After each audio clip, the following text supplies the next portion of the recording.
I think at one point we were like, yeah, how about we tease an album on OnlyFans? That would be fun.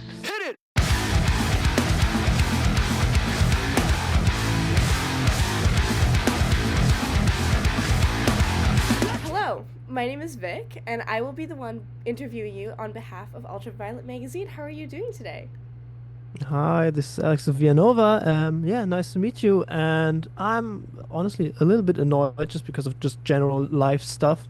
Nothing major, but yeah, Yeah. sometimes you just wake up with your how do you say it in do you have the same saying in English? It's like with the wrong foot, like you get out Yeah, of the bed with the wrong foot. Yeah, yeah, kind of day like that, but trying to keep a positive attitude and exactly. smash this interview, of course. Yeah. Exactly, yeah. I won't lie, I kind of started in the same area. I planned to wake up at 7 in the morning. I woke up at 5 and couldn't fall back asleep. Oh, yeah. We all have those Hate that. days. It's all good. Yeah. And like you said, we're going to smash the interview. Yeah. All right, Hell so yeah. Alex, can you share your role in the band and throw us a fun fact about yourself that no one really knows? Okay. So my role in the band, as I said, I'm the singer of VIANOVA. I am also, I guess now, kind of the creative director for all visual stuff. Ooh, So I'm also a graphic designer. I did the cover. I no do all the way. videos and scripting and marketing and stuff like that, which I guess at this point is also a part of the identity of the band. That's why I think it's worth mentioning. Hmm. Yeah, and a fun fact about me that nobody knows about. Oh my God, that's hard. It Um, can just be a fun uh, fact about yourself. there's the fun fact about me is that there right now I'm so adult that there are no fun facts about me anymore. There are just I just have serious facts. I'm sorry. Oh my god. I'm obsessed with the way that you worded that. That was incredible. Yeah, it's yeah, couldn't have said it better, I guess. Well, it's a great way to get us into the album discussion because we're gonna get right into the serious facts, I guess. Yeah, So your new album, Hit It, dropped last month. So first of all, congratulations on the release. thank you. Of So kind. course, of course. Now this was an all-around kind of unconventional release, and we're gonna talk about the different aspects. The first of which I want to start with is the thing I only found out through our press release, the fact that you guys released snippets of the songs on an OnlyFans page. Yeah, yeah. Yep. Now I gotta admit, that is such an out there thing to do, and I fully read that press release, and I was like, I have to jump on this interview. I need to know everything about this. So I Yeah, gotta you're ask. the yeah first person to pick it up, really. Really? Just a fun idea we had in a car ride. I mean, we just tried to, we had those narrative bits and pieces with every release, trying to just, deliver something in the content space that is not just like clips of us. Mhm. Just have a little bit of extra value added. And Mhm. I think at one point we were like, yeah, how about we tease an album on OnlyFans? That would be fun. So we ended up doing it. It was, yeah, the reception was mixed to say the least. Some people were like Mixed, really. super confused. Then one thing we didn't really consider is also like, of course, like people weren't super happy to jump and make an OnlyFans account. They were like, yeah, I really want to listen to this, but like I low-key don't want to make an account. So like, Yeah. what if, an email pops up, my wife sees this. So we were like, oh yeah, maybe, stuff like that, I guess. But yeah, a few people signed up. Was just a fun thing. Yeah, that's about it. Yeah, quick That's little chapter. yeah. Was it kind of just like a random thing that just decided like why did you guys pick OnlyFans specifically? Like I feel like there are so many other like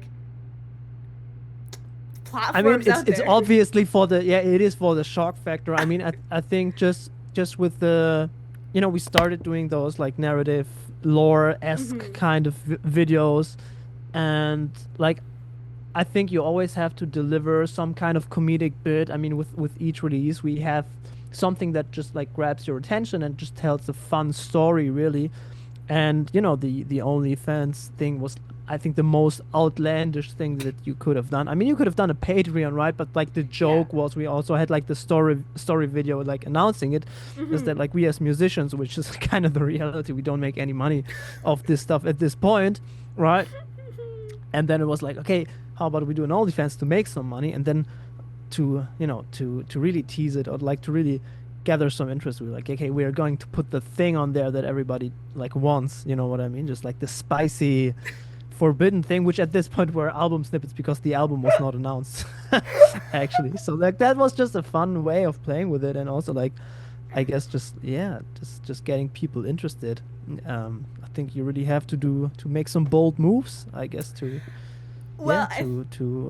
make people have fun, I guess.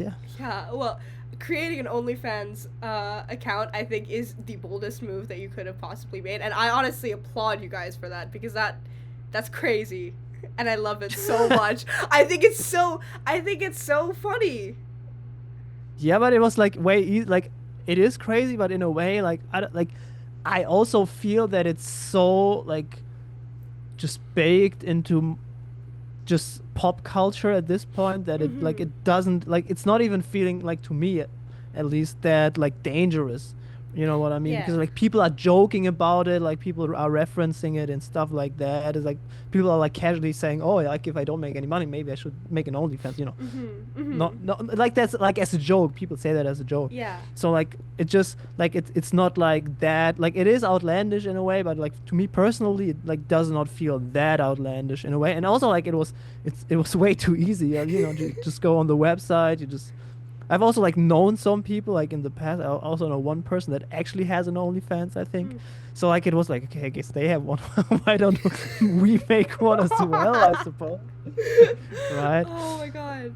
And it was also like it's not like we've like we didn't like put as much energy in like cultivating it for a time. It was just like for the bit, just for the joke, like you know, uploading 4 snippets there and then leaving that. Yeah. I kind of love how you guys are so committed to the bit, because you guys are very like, you have a very laid back vibe and a very, I want to say, funny vibe to like the rest of the bands in the metalcore scene. Yeah. Was that kind of like is that something that kind of came naturally, or was it something that you guys went into like creating, or at least with this release, even though you wanted to be a little more fun? It's I think, well, as I said, like I kind of like planted, I guess, the whole just like also media identity, if you want to call it that, of the band, and also like the way we present ourselves on social media. And like the thing, like when you are also the person that's like partaking in the project, you know, singing and like being like involved in the songwriting, that gives you a very good understanding of I think like the just like creative identity of the project, right? So like that was something where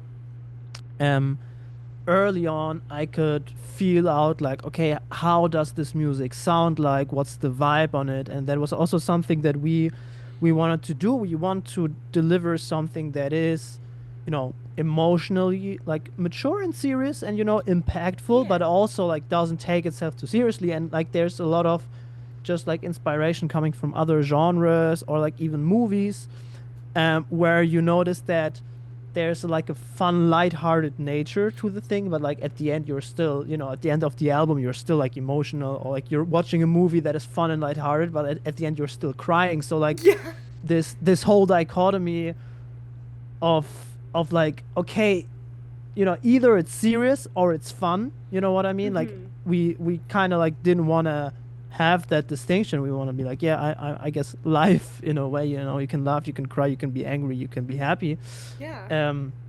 Maybe a little bit pretentious to say, our music is like life, you know what I mean? But that's kind of the vibe where we're like, okay, how about we just do everything?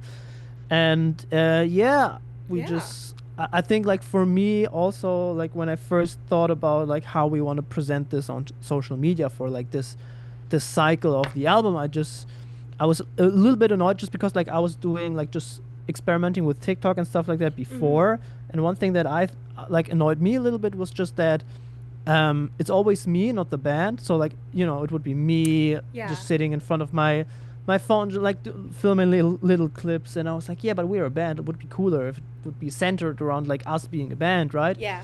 And also the fact that like you're not really like communicating more about the band, it's just like, hey, here's the clip of me and the song, but like there's no, Yeah. okay, what does this feel like, what does this look like, what is the personality like, is there like an overarching theme and story to everything? So like that was something that I personally like at the start maybe it was a little bit over ambitious just because it was so much work in the end, but like we started doing that because I wanted to include something of a little bit more like artistic value. Yeah. And people like that hate social media will laugh at this, be like, yeah, you're still posting dumb clips on Instagram. But like for me personally, like just also coming from a design background, I really wanted to just include just more personality and value in like the social media campaign, and just inject something in there that is just tells people about the project basically. That's amazing. Actually, that kind of brings me into my next question is the 4-part Instagram kind of like soap opera kind of thing that you guys posted with each one of your members as you guys were creating the album. You mentioned that you kind of felt it was just only you like in front of the camera. Was that one of your driving factors of creating like one little clip for every member of the band? Yeah, totally. I mean, we at the like with the first release, I wanted to have one for each member, so have like character arcs. We had that also Yeah. with the second release. Later on, like we kind of like scaled down on that a bit, just because like it took so much time and effort and work on my end, and like it in a way it wasn't like worth the time and effort, just because like at the start those clips weren't like just pulling in that much attention. So just like working 1 week, 1 day for each clip for those videos it's just like time-wise it wasn't worth it really. So like we scaled it down, did more of like just like skits with like the whole band, but like I still just try to include everybody in a way and have everybody like have their own character. As I said, just so like the whole band thing is more in the focus, Yeah. I guess. Which is in a way ironic because like right now I'm taking all of the interviews low key. But that's also like it's just also more practical in a way.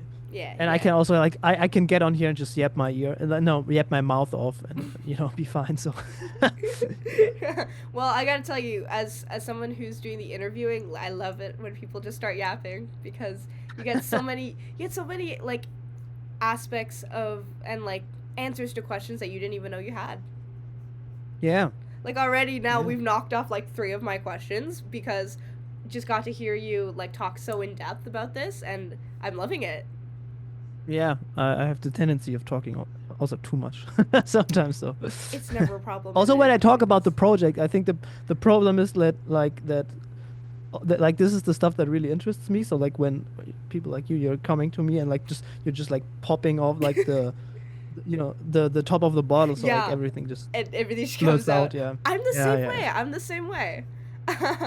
I do want to transition into more visual the visual leaning part of it. It all seems to have a very kind of 80s vibe from both a musical and visual standpoint. So we'll start with visual. What were some of your influences?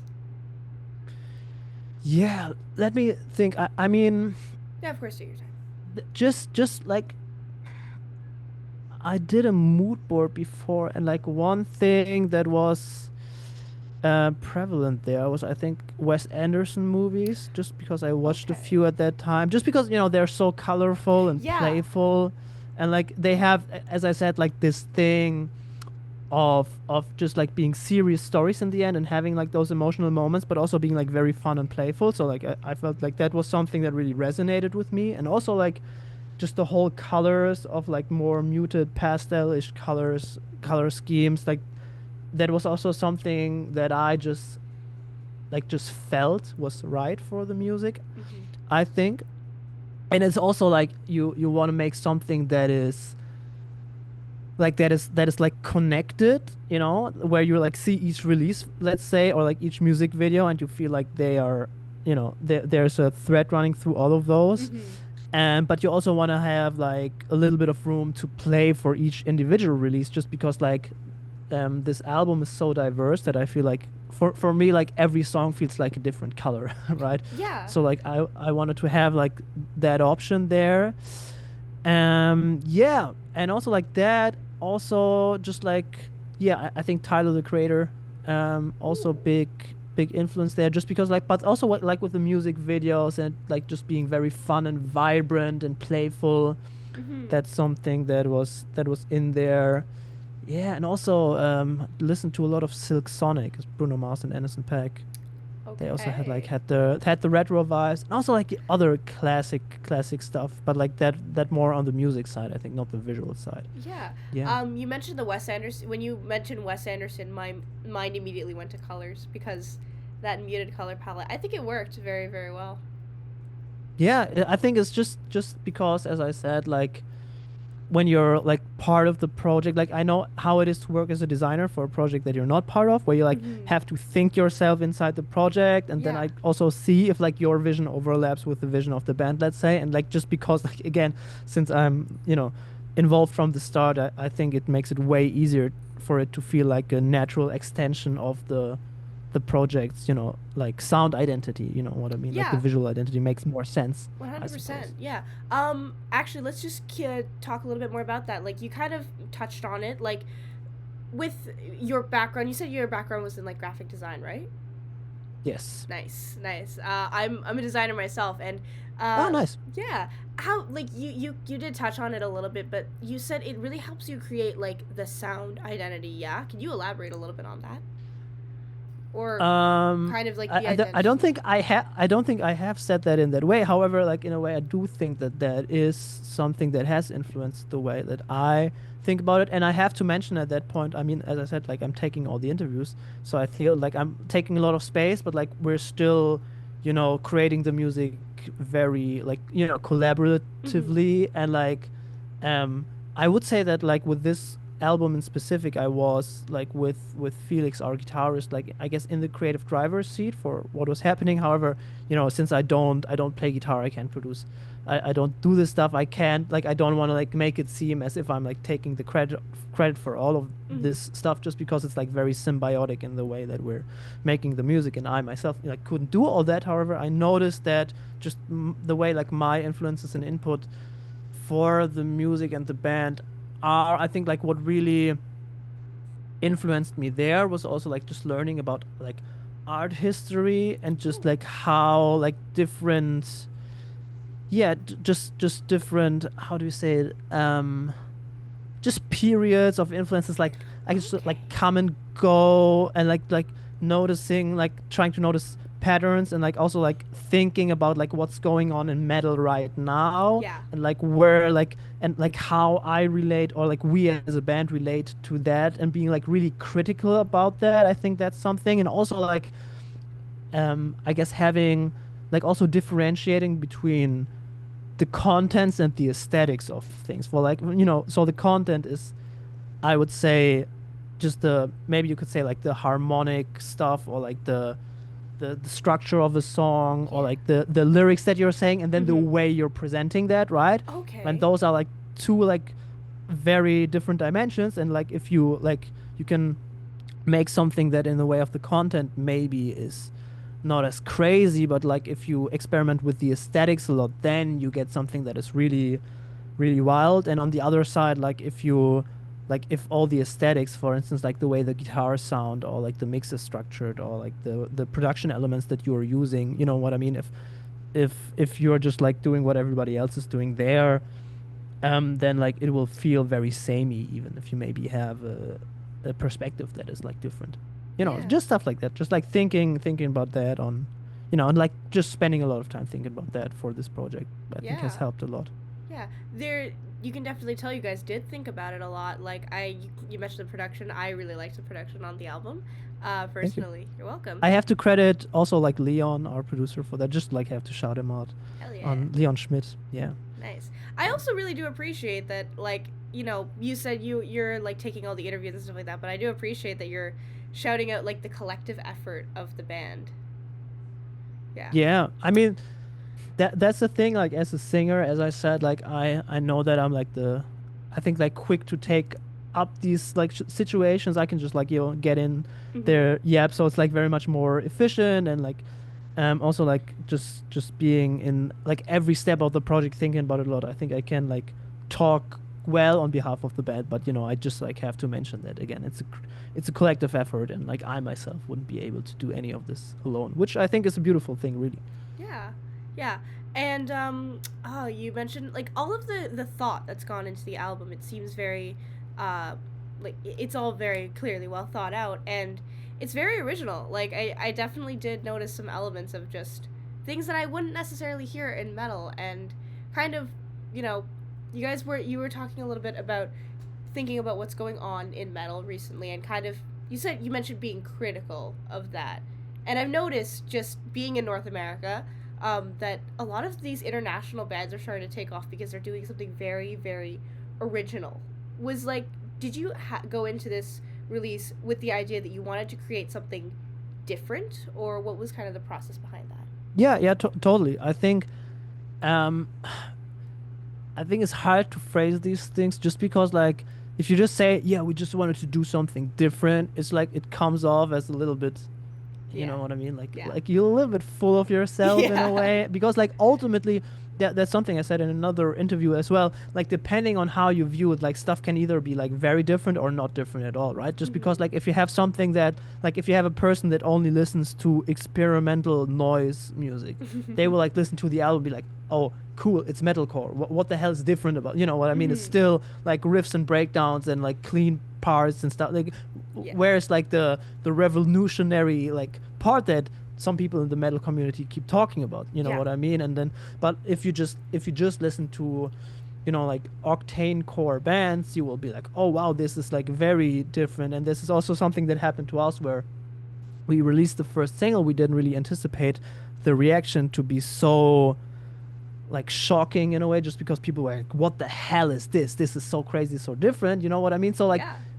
our view is also skewed. However, I feel I can like say this for myself. I always, in a way, had just I always like wanted to make something that is not all like just derivative of Okay. other stuff. And like back in the day, I know like we started out as a little bit more standard like progressive metalcore act. I think in the way we like wrote music, presented ourselves, just because like we were still just like finding what works for us. Mm-hmm. However, like I just still feel like there were just a multitude of ideas that maybe weren't as streamlined, and I can say for myself, I always like just try to, just phrase stuff in a cool way, have lyrical content that maybe like does not feel as generic, I suppose. And like I just like didn't want to do like what everybody else was doing, not because like of like a hipster thing, which is Yeah. ironic of me like saying this in a white hat with glasses and shit like that, but like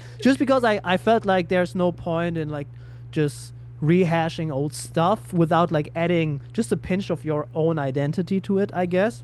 Mm-hmm. And I feel like with this record, it's maybe like it's weird because like yes, it is original in the space, however it is very derivative of other things, you know what I mean? So like Okay. it's not that anything in there is really that new. It's Mm-hmm. just like I think like the way we've assembled the ingredients and picked those ingredients, is maybe different from what is happening right now. And yeah, maybe therefore feels more fresh. And that's also something that has been so interesting to see, just because I feel like the people that really get into the project, everybody is like, yeah, this sounds like this but mixed with this, and then another person is like, yeah, but it sounds like this and it's mixed with that. Mm-hmm. So it's cool to see like how everybody like picks up on the stuff differently, just because there's so much in there. And I think like our effort was, or like I can like also talk for me, like my effort was to find what I feel is lacking with modern metal, what I wish Mm-hmm. was more in there. Um, then also like think about my strengths and see if I can build on those, and just like eliminate what my strengths are not, I guess, or like our strengths Mm-hmm. also as a band. and then also curate it in a band where it just like feels cool, exciting, and like fresh to Yeah. us, right? Yeah. Yeah. Yeah. Awesome. Awesome. I like what you said about the taking those ingredients but then mixing them in a different way, kind of, or combining them in a different way. Because I remember the first single that was released was Yeah Yeah, right? Am I correct? No, but that was like one of those like that really like had a like that it really hit hard, Yeah. like had a big splash. So like I get why you would bring that up. No, the first one was Mas Rapido, Oh which was like yes. Yeah. almost a year ago.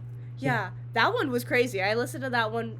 The first one I had heard from you guys was Yeah Yeah. Yeah. And then That was the one that yeah. yeah, Mas Rapido was also I listened to that one when I listened to the album and I was just blown away. That one was really cool. Yeah. Yeah, and that was as I said the one where people were like reacting in a way where we didn't anticipate them just to be so shocked by the contents, just because for us it felt like more of a standard metal song. That's why we picked it as the first single, just because like Okay. we felt like it would connect like the stuff we did before better to the stuff we're like no doing now, just because like some later releases were more radical, I suppose. Yeah, but even there, like I get why now I get why people think it's so crazy. But like if you like view it like just like a little bit like with a bit of distance, is also like just like riff salad with like singing and some like if you would I think if you would switch out like all the jazzy stuff or like electronic stuff for instance, I think then you would get something where people would feel like it's much more palatable. You know what Yeah, I mean? So like that's the thing where I'm talking about, like just if you switch out the aesthetics of something, like you get something that is way crazier or like definitely. crazier sounding, just because like they're not used to like there being a jazz break instead of like having synthesizers and different stuff like that there, you know? Yeah, I think that also partly contributes to, like I mentioned earlier, international bands are starting to gain a lot of popularity because of this fresh take on it. I find, being in North America, they play a lot of mostly North American music on the radio, and that's kind of what you're immersed in, what you hear.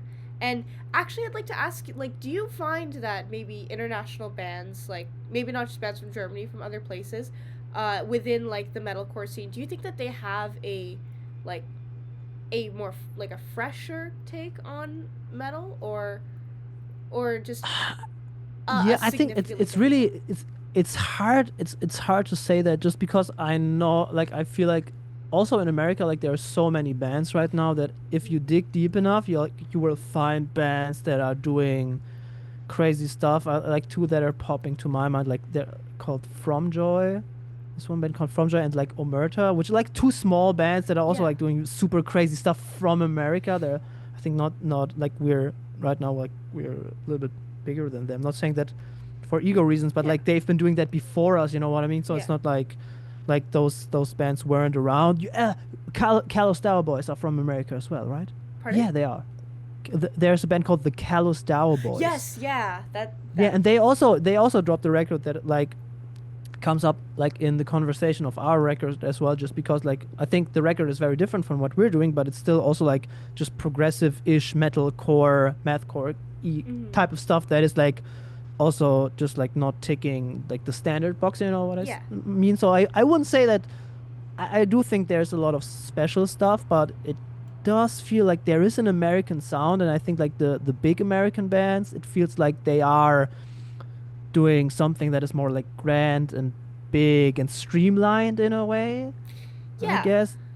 Like the big, if I would say like the big European bands, if I would like, there's a little bit of more like a twist there, I suppose. Like the things that pop to my mind, like Landmarks Yeah. or Electric Callboy, maybe Mhm. from Germany is the obvious example. Um, yeah, so like I think there are stylistic differences, but I wouldn't say that it's just regional, just because like even in America there are like other like crazier bands, right? Mhm. Yeah. No, Yeah, that's really cool. I appreciate that input a lot. Um, yeah. being like, let's continue with the fact that we're talking about international stuff. Berlin has a pretty cool like fashion scene. So how has that like affected the like your sense of fashion now, and like how you guys present yourselves as a band with all like with the hat and all your like outfits, kind of, or has it Yeah, had an I, effect? I, yeah, I think so. I mean, like at the start, just there's a certain style of clothing in Berlin. Also, like, I mean, now with like the internet, stuff is getting like more international. Well, like I think you can probably like go to Brooklyn. I've never been to Brooklyn, but you can go to Brooklyn and see people that are dressed like in Berlin, I suppose. And also like Berlin, like the styles are evolving so fast that I couldn't like pinpoint the Berlin style right now. But I think like at the start when we like started paying more attention to that, it definitely made an impact and had an influence there. Yeah, with like the music videos where I like tried to pick outfits that are more like vintage inspired, just because I felt like that was the vibe in a way. And now like, I mean, it has and it hasn't, just because like with our outfits, I didn't like go on the streets and look at people and be like, okay, can we dress like that? Can we dress like that? But like since like we picked the outfits with like me and my girlfriend, we picked them together. And obviously since we're both from Berlin, it subconsciously it has to have an impact on just like the way we style things. You know what I mean? And I do think like there's obviously other stuff that I won't say right now that I maybe see other bands wearing where I think that's pretty lame. Yeah. I don't want to front anybody, but like there's just stuff that I see where it's like not cool. So I guess my taste, obviously, like it has to be influenced by just my surroundings. Yeah. I guess. That's really cool. Yeah, because definitely after like seeing some of like the promos and stuff like that, I'm just like, wow, that is very different than what metalcore here. It's like Pantene black jeans kind of thing. Yeah. So I mean, I wouldn't wear like a bulletproof vest. Like I see some people wear like bulletproof vests as a part of a, like the cargo black ninja pants. And stuff like that. And that's like, I mean, I don't want like, it's just not my taste, and it's just that, just nothing that resonates with me, I guess. And I would, there's just other stuff that I think. Maybe it's also like the way that people like express themselves. Maybe like also my way of thinking about it, just because like in Berlin, like people are basically wearing everything. You know what I mean? And there's a lot of stuff obviously that I would also see and be like, okay, wow, that's wild and outlandish. You know what I mean? But I think like just the bar is so much higher in Berlin for like the crazy stuff. So like what we're doing, I guess, is like doesn't feel as crazy for a band to me personally. But like again, if you're like somewhere else and people are like, used to see different stuff or like dress differently, then it comes off as like more out of the ordinary, I suppose. Yeah, and I definitely think that regardless of how you look at it, whichever like I guess side of the world you view it from, it's all a very well put together like look, from music to the aesthetic vibe. Yeah, thank you. Of course. So you guys are German, and I just want to know, like, are the lyrics in German something you guys would like to explore in the future? So I mean, that's hard to say. I think definitely, I think it won't happen. Oh yeah. Maybe it will happen. I don't know. But like I don't think we would do like a whole release in German, just because like right now oh my god, I'm Australian now. No. Right now our fan base is very international. Mm-hmm. And one thing that came to my mind in the past years is just like as I said, like most of our fan base is international and English speaking, right? We're not that as big in Germany as we are, let's say, in America. That's pretty wild, right? And that's not normal in Germany. Like in Germany, if you're, let's say, a singer-songwriter, or like you do pop or hip-hop, like you're generally advised by labels, for instance, to sing in German. Like there's a big German pop star where she started out singing English, and then people were like, people were advising her, maybe you should try German. She tried German, blew up, just because like the domestic market is very big. You can like have a good music career, and it's like easier to pop off here in like any other genre. Okay. However, I think in metal, I think it's different. I think in metal, it's much harder to pop off in Germany, just because like you're limiting your reach also online to such a smaller market, and because it's such a smaller niche compared to like let's say pop or hip hop. Yeah. If we would just market or like just like try to reach German speaking people, like we would have 10K monthly listeners on Spotify, and it's harder to like try to have a career of that. However, like if we start like doing it in English, and that was not the motivator at first. We just like I just wanted to sing in English because like my favorite bands were singing in English, so it just like felt natural. But later on, I was like, yeah, if we would do this in Germany, we would basically like in German we would do like metal music in hard mode, just because like right now we're able to connect to the international audience. Like we're able to tour, for instance, like we just announced a tour with Novelist in Europe, let's say, and maybe next year we'll tour other continents as well, and that is something that we wouldn't be able to do, I think, as effectively. Like maybe if you're Rammstein, you can do it, Yeah. and if it's more of a gimmick, but I think like the odds are much smaller.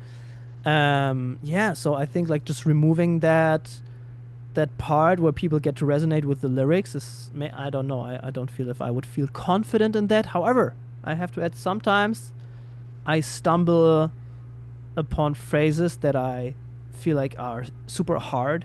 They sound so hard. Yeah. Like, you come up with something, oh yeah, in German it sounds so cool, and then you translate it to English and it's like, oh fuck, it's not cool anymore. And like, what if I did a German song? Or maybe you can do it like one time. Yeah.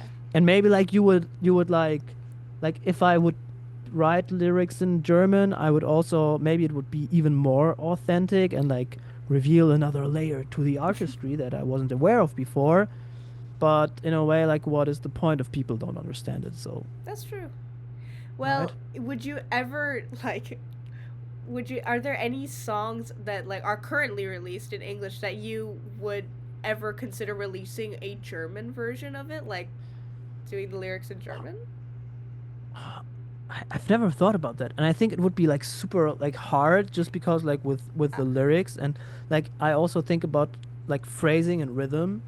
Yeah. And Yeah. I know like from that aspect, like I know it's also very hard to translate poetry like properly, right? So like making that work, I think, is like, if somebody else does it for me, like somebody that is trained to, I know there are people that are trained to translate poetry, then why not? But like I myself don't know. Yeah. Well, it's still cool, and you still like. I'm really loving this because as I ask these questions, I'm getting like more answers for, once again, things I didn't even like, questions I didn't even know I had that are just being answered right now. Just the stream of consciousness. Yeah, it's beaming at you. No, I love it. I love doing these interviews because I love listening to artists and hearing their stream of consciousness. And I love them because somebody's actually listening to me for once in my life. No, just kidding. Oh my god. No, I did feel that just a little bit in my soul. I did feel that. So if I can't get therapy, I'll just do this instead. There you go. Free therapy, and you get to promote your new album. Yeah, like, what's two birds better? with one stone. Hell yeah. So you kind of briefly touched that you're doing a tour with Novelists in Europe. How, like, are you guys excited for that? Yeah, super excited, super cool. Just because, like, first Europe tour ever. Yeah. Wow. Yeah. Never done that before. I know we're a baby band still, so like we're getting to experience like all kinds of sometimes stressful, sometimes fun new shit, and this is one of those. And yeah, it's just cool because like I know the bassist from Novelist, Nicola, just because like I auditioned to be the singer at one point, which was Really? funny. He used to he used to live in Berlin, and there was like a point where they wanted to switch because like they have Camille, their new like not new anymore, just because they released the record together, but before that there was a small situationship type period where I was like kind of trying out, and it didn't happen, which is totally fine, just because Camille is awesome and we're doing well with VIANOVA. But yeah, I know that they have just checked out recent releases, and like I know he hit me up a couple times, was like, yeah, this new song is really cool, which was super nice of him. And then at one point he asked me on Instagram and was like, yeah, you guys, are you available maybe for a tour? We're doing that. And yeah, we were. That's so cool. That was just super awesome. Yeah. And yeah, it will just be cool because like we like their music. They're also like doing something really cool. There's another band called TSS on there that is also like doing, like, in a way, like we're doing super different music, but they're also like some dudes in outfits making modern stuff. So I guess it relates in some way. So I think it will be a cool tour, cool package, and Yeah. I just think, as far as I know, everybody's super nice in their camp. So I hope it will be a good time. Yeah. They're like novelists. They're pretty cool. I got to see them when they toured with Landmarks and they came here. Yeah, Nice. Toronto was actually their last day of tour, and I'm from Toronto, so in Canada. Yeah, Nice. it was so cool. Yeah. I saw some live clips. I've never seen them live actually, but yeah, they're sounding. I mean, they've been around for a long time. You know what I mean? Yeah. They've been a band for a long time. Yeah. So like they are like super professional and just got their shit down. Mhm. And I think we'll also be able to learn a lot from that. And like when people like them just like go on tour and play live, like you can sense like you can feel the 10 years of grinding Yeah. just because they're so locked in, I Yeah. think. Yeah, definitely. So we're gonna switch gears just a little bit, and I'm gonna ask you a super broad question. But how did Yeah. VIANOVA kind of come together? Yeah. Okay. I'll give you the quick rundown. The So, origin story. yeah, the origin story. So, Felix, our guitarist, and his brother, like they're both from the far south of Germany. Okay. And like Felix, he was in a band before, but like it wasn't his band, and he like really, like he's kind of like in a way similar to me. Like we're both in a way, I guess, underachievers type guys, and it was like I guess like stumbling. We imagine Felix, our guitarist, stumbling through life looking for purpose, and he was like, "Yeah, I want to do this band thing." So he decided to move to Berlin just because like he thought that there would be a scene or like just more musicians. Then, like his brother Paul, who is our drummer, he didn't live in Berlin at the time. However, like I think a year after, Felix was like, "Hey, Paul, move to Berlin with me. You have to play drums for my band." Paul was like, "Yeah, sure, whatever." Just because like Paul, like he just like started studying like at university, so like he could like study in Berlin, and like Felix would do his like it's called like apprenticeship where he would like just learn a trade, learn a job. Yeah. There, like he would also like do that in Berlin, but I know that like Felix like he just moved here for music. Then they actually founded VIANOVA together. At the time, it wasn't like named VIANOVA. It Okay. had like was a name without band, and they would have like rotating band members, like different singers. At one point, I know that our ex-guitarist like Max, he joined, who used to be a core part of the band until like 2020. And then like until like 2017 there was like the bass lineup that was established, also with me coming in like when I was pretty young, actually like 19 I think. All the wow. guys were older than me at the time, and I had a smaller, like you could say band, but like it was just like friends and me hanging out at the rehearsal space at like a community center and like just smoking cigarettes and like playing one song. So like for me it wasn't like it wasn't like a band. Like It's it was a the- band, but like so like joining VIANOVA, that was like, wow, now I'm in the band. Yeah. Wow, fuck yeah, right?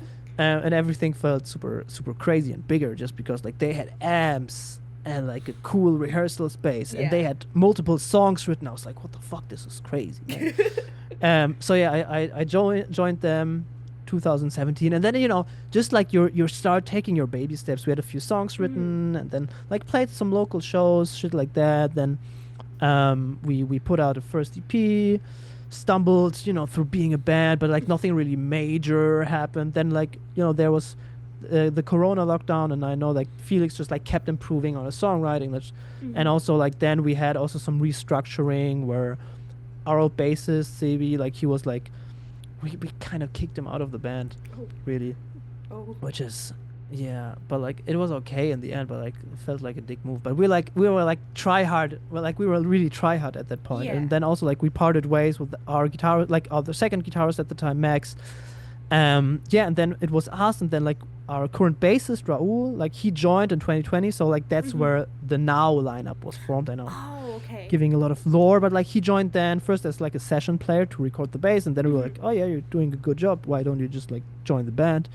So then we started, like that was the point where like I think we took it to the next level, just because like before then we were like just a crappy-ish local band, and then we like just had, I think, just better, more technical, better sounding songs, a little bit more like we had music videos, more thought to the identity, not really sophisticated, but just like taking the next, like what Yeah. felt to us to be the next step. Yeah, and then like we kept improving on that, and then actually started to work on Hit It, our magnum opus, which is out now. Yeah. Yeah. Yeah. What made you pick the name? Yeah, I think the thing is like at the time as I said, like we didn't have a name, Yeah. and like it's so hard to like pick a name for a band. And I know like there were two options. I think Felix came up with VIANOVA. I don't know how. It's like Latin, and it's Okay. Latin for it sounds also like so ugh, if you translate it sounds like new way. We're a new way from Berlin, Germany.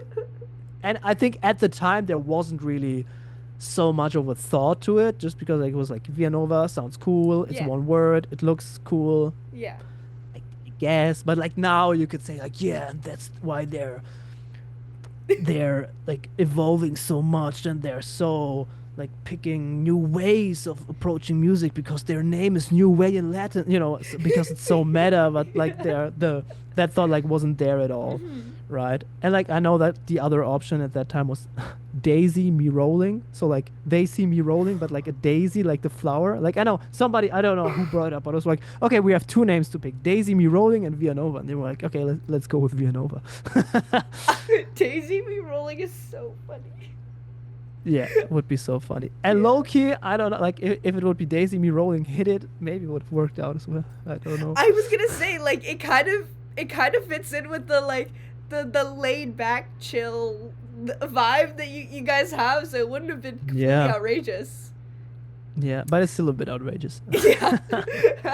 But I think you guys manifested it for yourselves, that to create that, like, you guys are the metalcore band that's gonna blow up in 2026, right? Like everyone's saying maybe. that. And I Yeah, gotta say, maybe. I think I agree with them. I mean, it's just hard to. I think honestly, I would like to not blow up. Oh really? Okay. And I'll tell you why. I mean, that's the thing. Like, if you would have asked me like a year before, like when we were like way smaller than we are now, I would be like, yeah, of course I want to blow up. Fuck yeah. But now the thing is like, I think like growing too fast is a bad thing for a band, just because like right now, there are a lot of things coming that we have to adjust to, like the way we're structuring ourselves, just like taking care of day-to-day business, having opportunities that are different, playing way more shows than before, playing like not just playing shows on the weekends, but then like playing like 5 shows, 4 shows in a row for 2, stuff like that. Yeah. And I think like, let's say like we blow up, hypothetically, we're at 1 million listeners monthly, we're getting booked to play like a 3,000, 4,000, 5,000 cap venue, next week or like next year. Like we couldn't, I don't think we could deliver the standard that people would expect from a band that is that big, you know what I mean? Which is Okay. normal, because like usually Yeah. if you're at that level, you will like spend some time like going through those like natural steps. Like back in the day, for instance, you would have to grind yourself through tours to get at a step where you're able to play those bigger venues. Now it's really weird and removed, because like you can grow online and then Yeah. like hit those bigger venues. But like I still think you need some periods of just like taking it step by step. And like right now, what we will be doing with like just like entering the touring world and stuff like that will be challenging. And I think if we get to do that and do a good job, I think then we will like that, then we'll be okay, and then we're ready to take on the next step, I think. Yeah. Wow. I wholeheartedly respect like everything that you just said, and I've never heard an artist put it that way before.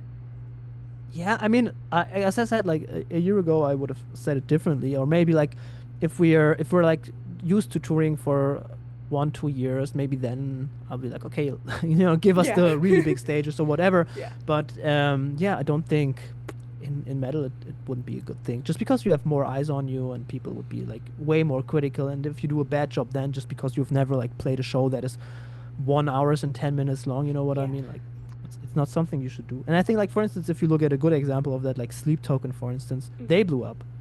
to astronomical highs. But before that, they had 2 albums out. They were already like touring. They played a lot of shows. So like they were at a point where you could like, probably wasn't easy still, but like you could scale that and just have them play longer and more, and it worked out. And if you have like if like for instance you had the Sleep Token that just put out their first or second EP, and like they would have like blown up and be like at that point like they would have failed as well, you know what I mean? Yeah. So, like, Yeah. Yeah. I think that it's such a smart and like, yeah, it's a very smart way of looking at it. Yeah, you have to. Just because, even right now, we're like a little bit overwhelmed. Right, Yeah, I can imagine. Yeah. So at the very end of like interviews, I usually like to shift it towards more sort of fun questions. So if we talked a little bit earlier about the eras and how they like influence you, so I want to know if you could go back to like any era, like 70s, 80s, 90s, kind of, what would it be? Which one would you pick? I mean, I think Berlin in the 80s, maybe. That's something where I can say for sure, just because I know that at that point there was so much like just band and music culture in the city. Berlin was also like way cheaper back then than it is now. Like it was the proper Berlin that people are like looking for now, you know what I mean? Just like cheap rent, people could do whatever, lots of venues, lots of bands, and also like just the local scene. And it's not like I listen to 80s punk or something, but it would be like just fun to see how that works, where like people are going out, and it's not like you look on Instagram, you're like, oh, they are playing there, or you know what I mean? Or like I bought tickets to see band XYZ. It's just like, oh yeah, we're going to this venue because like bands play there, and that's what people do. They go to the venue and see bands play, that would be interesting. I think. I think that culture, you kind of just touched on it, and I was just, the culture of just going to a venue to see someone play has just died out, and it's so sad. Yeah, totally. But it also makes sense. I mean, just because like things have grown so much, and also like time. I get it. Like time is also like the standard is probably like much higher, just because like probably back then like I would go to a venue if like 3 bands that are shit are playing. Like no offense, like I would just get hammered and have a good time. So just because I would like I would not be like, I would not go to Spotify and be like, they sound way better on Spotify and like it sounds bad. It's just like that's how bands sound, you know what I mean? Like that's how I'm not used to like listening to crystal clear mixes from huge bands. Maybe I would like own 5 CDs. You know what I mean? Or like even cassettes back at the time, and like shit wasn't as crazy. Because I guess CDs weren't invented until like the late 80s, early 90s stuff. And now if I was born in 2007. and now you're right. Oh my god! But you know them from the pictures, I guess. No, I got a decent collection of CDs here, but my dad like 2 vinyls because they're so expensive now. Yeah, they are. But no, my dad made sure I knew what physical media was. Yeah. I mean, I had the privilege of growing up. I don't know if it's even a privilege. That's also a hipster thing. Like, oh yeah, I experienced real music where you had a bunch of plastic in your house. That's amazing.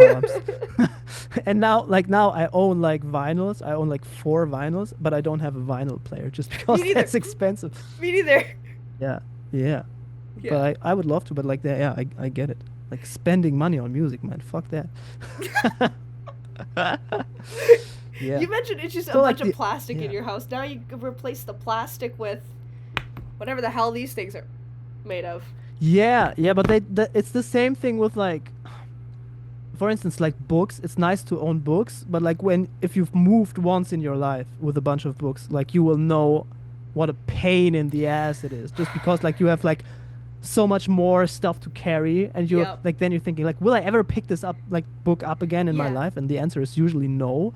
So like also like having a reader, a Kindle reader or whatever, it's like it's less romantic and it's not as nice, but like again, when you have like, it's much more efficient, you know what I mean? And it's so much less heavy. Like books are, I have to carry around so many books for university, and it is so heavy all the time. And I'm not sure, like maybe there's a thing where like the knowledge that is in the pages is more powerful. You know what I mean? So that's there's much more magic in the pages than like in a digital format. So like the knowledge you get to absorb is maybe it's worth it. You know? I will say, at least for me personally, I can't focus on a book unless I am holding it in my hands and just looking at the words and able to like almost touch my finger to the page and like read along like I'm still in that's the book kindergarten. magic. It's Yeah. because there's more magic. Exactly. Magic in Yeah, like no, it's because of the the magic. magicians that made the book, they put more magic in there. Exactly. like- There's little like gremlins in the books that if you like touch the Yeah. page and actually hold it, they give you more Yeah. knowledge. And like with a Kindle reader, for instance, I know that like on Amazon they have like limitations to like how much magic they can put in the format. I think it's like Exactly. 5 megabytes of magic, so like a book can like just hold much more.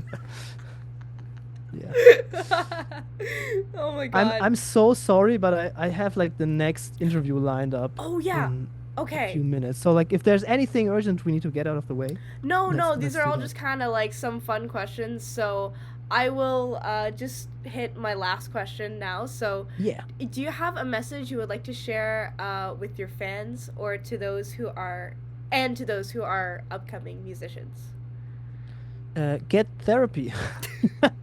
Just try to get therapy. I think like I know like for instance a lot of like I've seen it with friends and also like right now I think for musicians especially, I mean like we're pursuing this and maybe we're thinking if I just have this or this thing in my career, or like if I achieve that I will feel better, and then you do and it's not better because it's all inside. So like just resolve that trauma. I know like writing lyrics about the abyss is nice and sometimes helps, but like I think also trying to see a mental health person is also something that we all should consider. Yeah. That's I it. think that's lovely. Definitely. Well, thank you so much, Alex. It was a very, very fun interview. Thank you. So everyone should go stream Hit It by VIANOVA, and it was lovely to talk to you. Have a good one, Alex. Yeah, thank you for having me. Have Of a nice day. course. See ya. You too. See ya. Bye. Bye.